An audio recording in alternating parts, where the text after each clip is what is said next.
Pour mon trading de CFD, je veux une plateforme différente. Des graphiques personnalisables, une exécution rapide, des spreads serrés, avec un acteur reconnu présent en France. Trader différemment avec CMC Markets.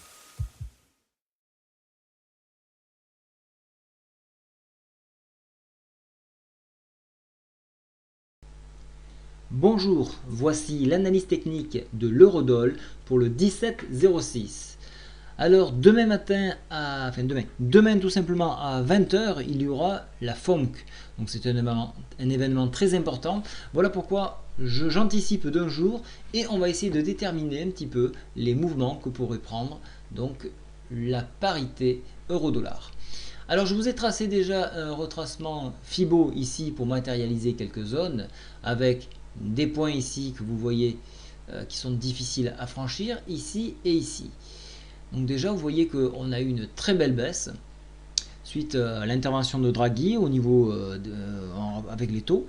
Donc l'euro s'est un petit peu écrasé. Et on va essayer de voir un petit peu si on peut avoir un rebond technique sur ce niveau-là. Alors premièrement, je vais utiliser des outils automatisés sur la plateforme de CMC, les biseaux. Si je clique sur biseaux ici, vous allez voir qu'on va avoir automatiquement les biseaux qui vont se tracer. Donc voilà, donc j'ai cliqué. Voilà, donc on voit la petite roue crantée qui tourne, ce qui indique qu'il est en recherche donc de calcul pour tracer les biseaux.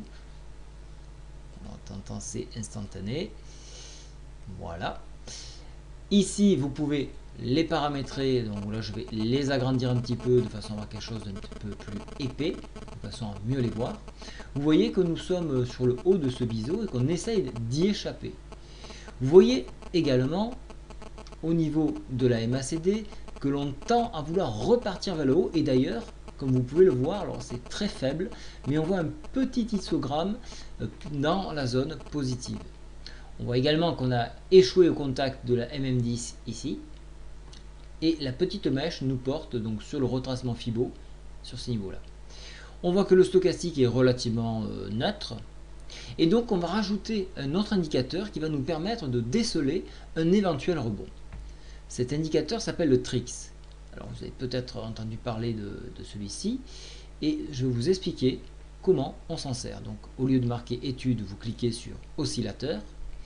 Et vous allez donc sur le TRIX. Voilà, le signal de TRIX. Voilà. Et on laisse les paramètres de base 15 et 9. Voilà. Donc on l'a ici. Alors c'est assez simple. Ça fonctionne un petit peu comme une MACD, puisqu'on est basé sur des moyennes mobiles. On va avoir un signal qui, lorsque la courbe rouge va repasser vers le haut, va donner un signal positif.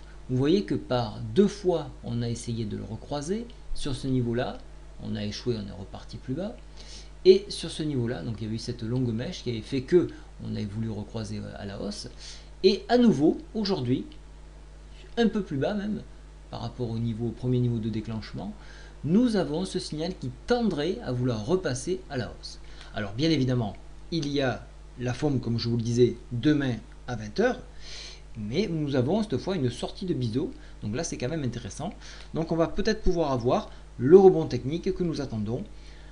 Il faudra pour cela s'affranchir de la MM10 ici, qui se trouve donc à 1,3779 et la MM20 1,36 tout rond.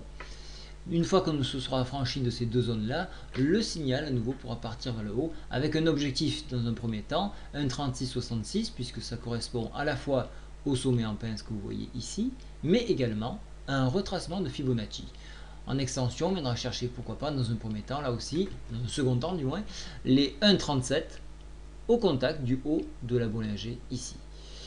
Un échec sur ces franchissements-là, une information nouvelle de la FOMC, ramènerait l'indice à l'intérieur de son biseau avec un premier palier au contact de la Bollinger inférieure à 1,3510.